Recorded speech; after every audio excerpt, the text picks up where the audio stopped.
Around the world, every second, 225,000 text messages are sent, for a total of over 7 trillion messages every year. Due to this constant electronic communication, basic communication and grammar skills are deteriorating. So what do we need to do to stop the deterioration of basic communicative and grammatical skills? I've researched that, and I've come up with a couple different things, and so now I'll tell you about them. First thing I researched was verbal communication. As Sherry Turkle, an MIT psychologist, also a leading expert in texting and interpersonal development, says, face-to-face communication, verbal communication, allows people to develop skills to help them think, to reason, to self-respect, and to use and interpret nonverbal communication. As she says, this particular skill is the bedrock of development. In that same category, she goes on to talk about the formative years, when of the ages of 10 to 17, when crucial skills for communicating grammar are ingrained in a person's brain that they'll use for the rest of their lives. While before electronic communication, people used proper English and proper grammar. Now it's being replaced by electronic communication, what is known as text speak, which is the language of electronic communication. In a study done by Cision, a leading messaging provider around the world, in a study called Psychology of SMS, 69% of 18 to 26-year-olds report they still need texting or would be lost without it. They don't have the skills needed to communicate effectively face-to-face or non-verbally. So, as I was just saying, the next form of communication I looked at was nonverbal communication. A small business owner told a reporter in an article that they were working on, a young man walked into my office staring at his feet the whole time. When I offered him my hand, he took it out in a loose, flimsy way. During our interview, he looked me into the eyes once or twice before quickly looking away, either to the side or at his feet again. Unfortunately, this sort of interview is not out of the ordinary.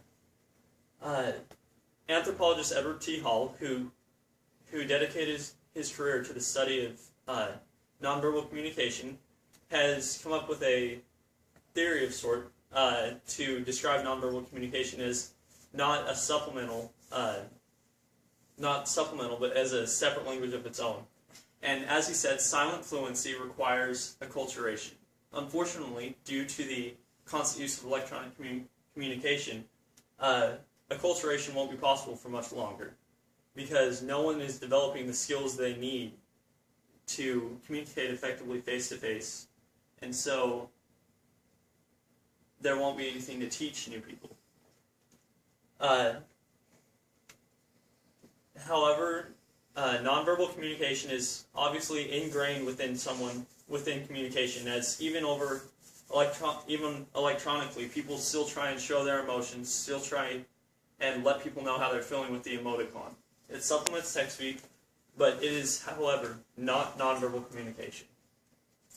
Text speak is the basic antithesis of proper grammar.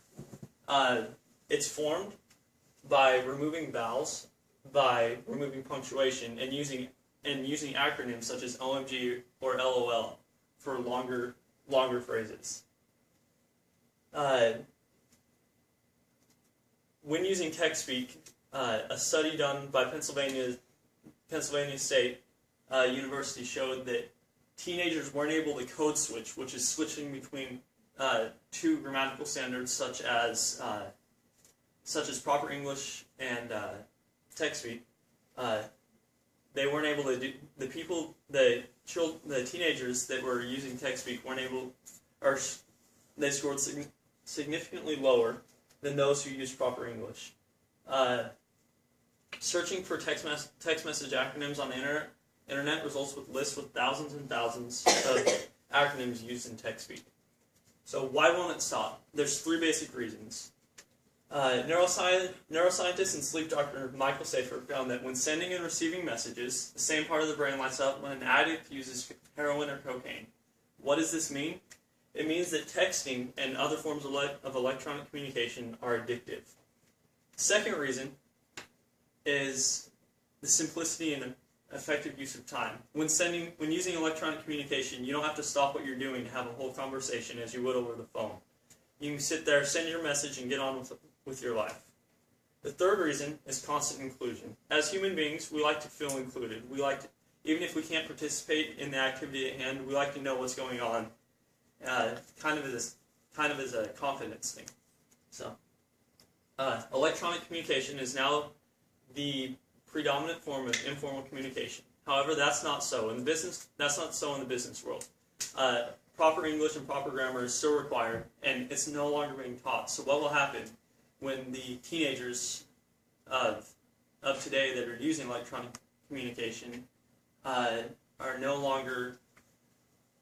What happens when they enter the workforce? What do we have to do to stop it? The very best thing is to remove texting. We can form phone-free zones to encourage both nonverbal and verbal communication skills, and encourage proper English over text speak to make electronic communication helpful to the development of grammatical skills. So, in summary, electronic communication is destroying both verbal and nonverbal communication. Grammatical skills are being lost to text speak, proper English isn't being learned during the formative years, and electronic communication won't be leaving as it's slightly addictive, simple and time-effective to use, and offers constant inclusion. So, as I asked earlier, what do we need to do as a population to stop the deterioration of basic communicative and grammatical skills? Remove texting, set up phone-free zones, and encourage proper English over text speak.